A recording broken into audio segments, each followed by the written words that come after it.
anak-anak sekalian, jadi tadi kita sudah membuat perhitungan bahan, kita sudah lihat formulanya bagaimana, apa-apa saja kandungannya, kita sudah mengkonversi kandungannya ya, dimana kita tadi ada ketentuan bahwa kalau untuk obat dalam kita tidak bisa menggunakan kloramfenikol base, kita harus merubahnya menjadi kloramfenikol palmitat. Itu juga sudah kita lakukan ya. Kita juga sudah menghitung jumlah air panas yang digunakan atau yang kita butuhkan untuk mengerjakan suspensi ini ya, karena kita menggunakan sepsi sebagai spinning agent ya. Nah, ingat langkah awal adalah silakan isi dulu, cek dulu apa yang ada di laci kita, alatnya gimana, kondisinya bersih atau pecah dan lain sebagainya. Setelah itu jangan lupa untuk selalu melap ya, kita lap semua alat-alat yang di depan kita ya, karena sesungguhnya kalau meja kita bersih, kondisi meja kita bersih, maka kita juga nyaman dalam bekerja ya, kita juga nyaman dalam bekerja. Setelah itu lumpang, jangan lupa kita alasi ya, kita alasi. Nah, kalau meja kita sudah seperti ini, artinya kita sudah siap untuk bekerja. Kita sudah siap untuk bekerja. Nah, setelah siap semua ini, langkah yang kita lakukan adalah langkah awal yang kita lakukan setiap membuat larutan. Setiap membuat larutan adalah kita kan pasti menggunakan botol. Kita menggunakan botol. Jadi, kalau kita menggunakan botol, karena kita di sini tadi formulanya dia mencantumkan dalam volume mili, dalam satuan volume ya, mililiter.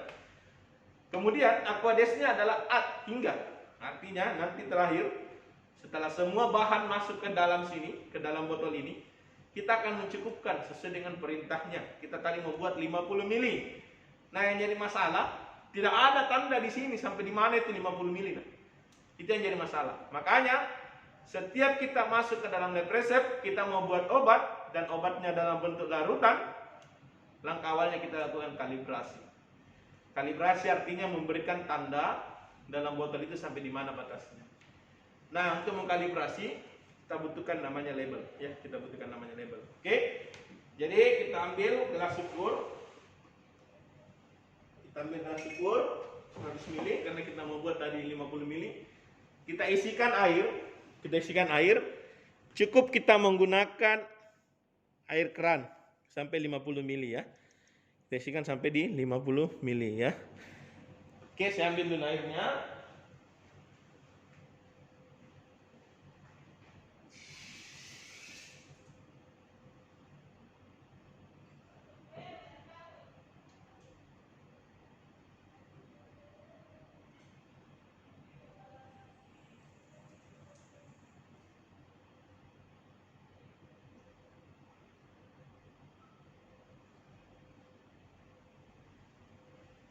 Nah, ini gelas ukur ini sudah terisi air keran sampai di batas obat yang kita mau buat 50 mili. Jadi kalau kita mau melihat apakah dia sudah sampai di batas volume yang kita butuhkan, kita harus lihatnya dia tegak lurus ya. Kita lihat tegak lurus, oke? Nah, ternyata ini lebih. Kita buang.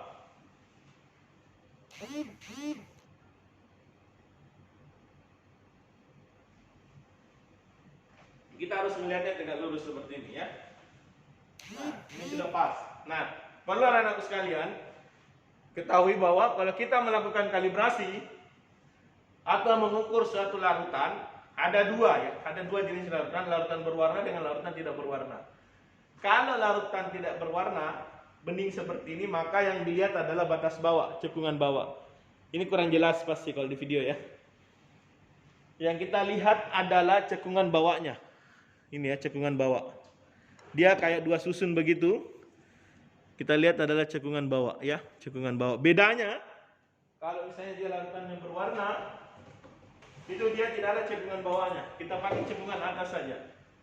Kita pakaikan saja cekungan atas ya. Ini larutan berwarna. Dia tidak mempunyai cekungan bawah. Dia rata. Batasnya dia rata ya. Dia rata. Kalau tadi tidak berwarna, ada cekungan bawahnya ya. Jadi tolong dibedakan kapan kita mau mengukur larutan berwarna dengan tidak berwarna. Nanti kalau masuk ke lab saya akan jelaskan secara langsung ya. Karena susah untuk di video ya, susah sekali untuk di video, kurang jelas. Nah, jadi ini air. Air ini adalah untuk volume 50 ml. Kita masukkan ke dalam botol. Nah. Jadi ini cara kalibrasi. Jadi air ini yang 50 ml ini yang di gelas piala, gelas ukur, kita masukkan ke dalam botol. Nah, ini 50 ml. Langkah selanjutnya kita tandai. Bagaimana caranya? Digores, tidak usah. Nah. Kita pakai label. Kemudian labelnya kita garisi terlebih dahulu. Kita berikan garis ya. Jadi label ini label kita berikan garis seperti ini. Kemudian kita cabut, baru kita taruhkan label itu, garis ini, garis yang sudah kita garisi tadi, kita letakkan di botol, sejajarkan dengan batas bawah. Tapi letakannya harus juga seperti ini, tegak lurus, karena kita mau melihat volume, kita harus tegak lurus. Dan tegak lurus kita berikan di sini. Nah, sudah ada. Kita sudah tahu bahwa dalam botol ini volume 50 ml sampai garis ini. Oke, dan dalam botol ini volume 50 ml-nya adalah sampai garis yang di label. Oke ya? Oke. Bagaimana isinya, Kak? Kita buang saja. Karena kita cuma mau mengukur sampai di mana batasnya. Isinya kita buang saja. Oke, ya. Oke. Botol sudah ada kalibrasinya. Sekarang kita tinggal menimbang bahan-bahan yang kita butuhkan. Ingat, dalam bekerja mejanya harus rapi, ya. Jadi jurnal, modul kita taruh di atas. Tidak ada apa-apa di depan kita.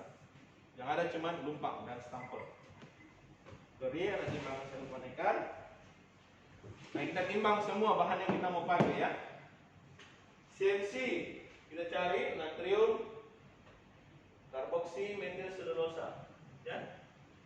Nih nomor 6 perak 2. Ya, kita timbang dulu CMC-nya ya. Kita timbang CMC-nya.